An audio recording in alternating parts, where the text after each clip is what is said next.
Hi everyone! Today we're talking about a different perspective that I thought of bringing into discussion. It's not necessarily just typology based or just related to MBTI or Enneagram, but I think it's something that we should consider when thinking about this topic and using it for our own self-development and self-growth. And that is cognitive flexibility. I'm going to go into more detail about why I believe cognitive flexibility is extremely important here. But before that, I want to remind you guys that I also offer coaching sessions that are aimed at helping you engage in a process of self-awareness. I use a variety of tools from MBTI and Enneagram to other things such as communication styles, career aspects, relationships aspects, and so on and so forth. So if you're free and curious to learn more about that, please click the link in the description below and I'm happy to talk to you about it.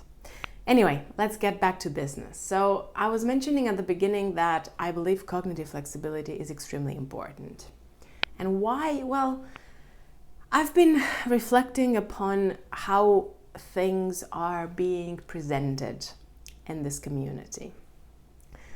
And sometimes it bothers me because I notice there is a pretty big discrepancy between the way things are handled in the MBTI community or typology community in general and what psychology as a science or as a field of study usually suggests that we do and don't do. One of the main things that I learned is that no piece of research ever proves anything. No piece of research ever says that something is exactly in a specific way, because nothing really is black or white in this world. And now I want to bring into discussion the perspective of cognitive behavioral therapy and coaching in general, which teaches us that everything that we believe is limited, okay? Every single belief that we have, regardless of what it is about our type or about other people or about the world, it doesn't matter. Everything that we believe is limited. Why?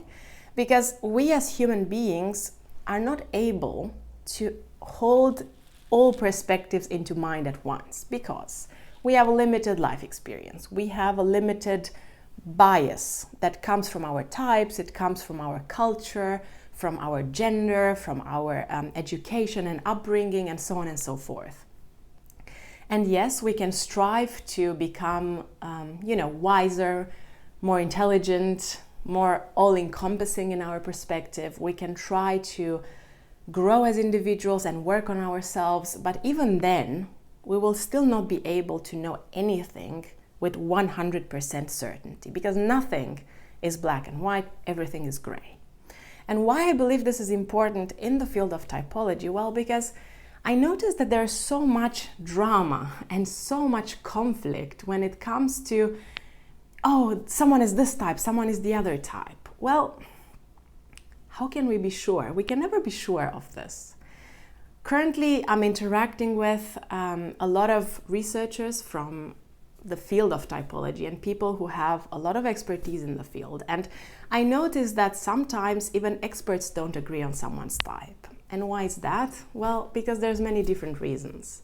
One of them is that there's no 100% objective assessment. Like, even if you think about the official MBTI assessment, it's a limited tool because it's a self-report questionnaire, and even though you might have someone to help you along the way, to guide you with questions and so on and so forth, it's not like any questionnaire is 100% accurate. And I'm not just talking about personality questionnaires, I'm talking about any kind of self-report measure. Again, this is something psychology knows and includes in pretty much all research topics.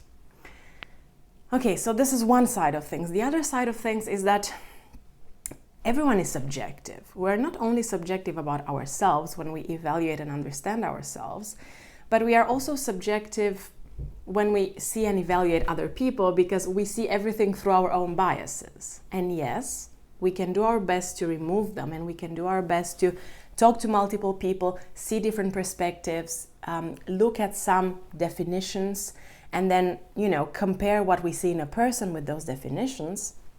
But again, we can never be like 100% accurate. And I'm going to give you another angle here.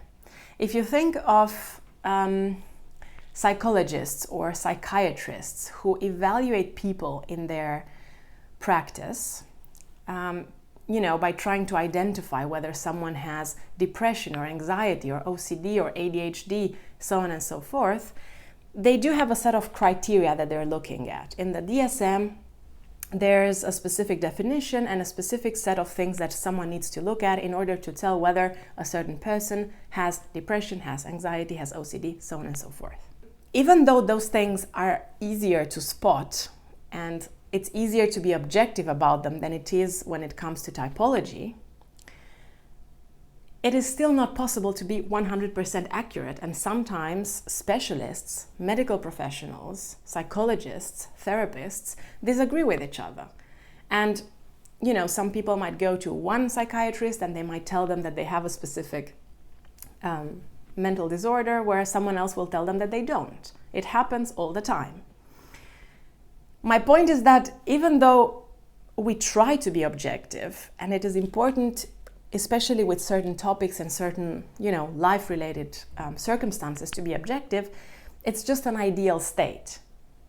And we will never be able to reach it, again, with 100% accuracy.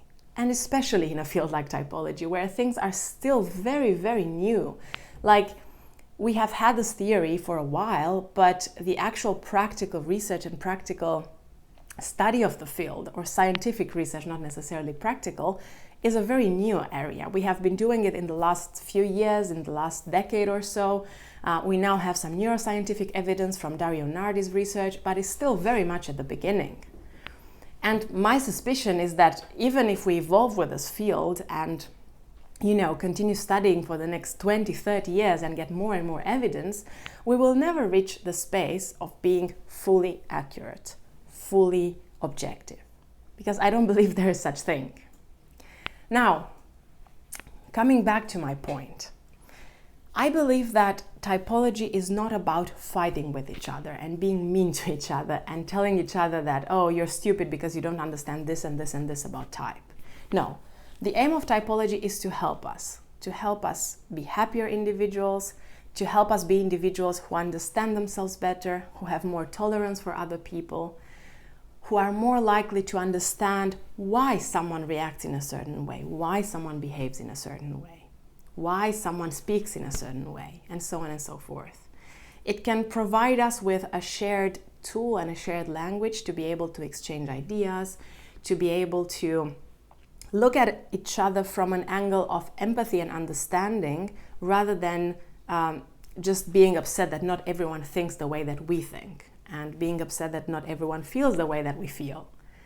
Because all these different types of thinking patterns, all these different types of perspectives are incredibly useful. And in an ideal world, I believe that if we brought everything together, we could create a space of deep insight and understanding. I always joke around that it would be so much fun to have 16 different children and they would all have a different type, because it would be so fascinating to see how every type reacts differently and every type thinks differently. But again, the point is not to fight about it and to be mean to each other. Yes, it's good to challenge people's thoughts. It's good to come with a different perspective, with more insight, more depth, more understanding, but it's never fully possible to be completely objective and accurate, and to pretend that we know better than everyone else, and to think that our understanding is the only way. This type of thinking is called rigid thinking or fixed mindset in cognitive behavioral therapy, and it is one of the reasons why a lot of people suffer. And of course, I'm not just talking about typology here, I'm talking about a lot of different areas of our lives. Whenever we become too rigid in our way of thinking, too fixed on something, too fixated on something, our opportunity for growth significantly decreases, and our happiness and our well-being significantly decreases. A lot of experienced therapists will tell you that most people who come to them suffer because at the root of the problem, they are struggling with a certain type of rigidity in thinking. And this means that they're not able to open themselves up to new challenges and new perspectives that can make them have a much broader understanding over themselves, over other people, over their relationships, their work, and everything else that they might do. So I guess this video is aimed to encourage you, the people who are watching my videos, to think about cognitive functions and type and Enneagram personality in a broader, more flexible way. If it helps us to grow, to communicate better, to have better relationships with other people, then it's amazing. Go for it, use it, improve your life. But if it causes you more stress, more anxiety, more suffering, then what's the point? Use a different tool that maybe is better for you, maybe has more insight and more depth for you. So, I'm really curious to know what you think about this. I'm really curious to know what other perspectives you might bring into conversations, maybe perspectives that I did not consider from my limited perception of the world and from my biased perception of the world. As always, thanks a lot for being with me, thanks a lot for watching this video, and I'm looking forward to see you again next week.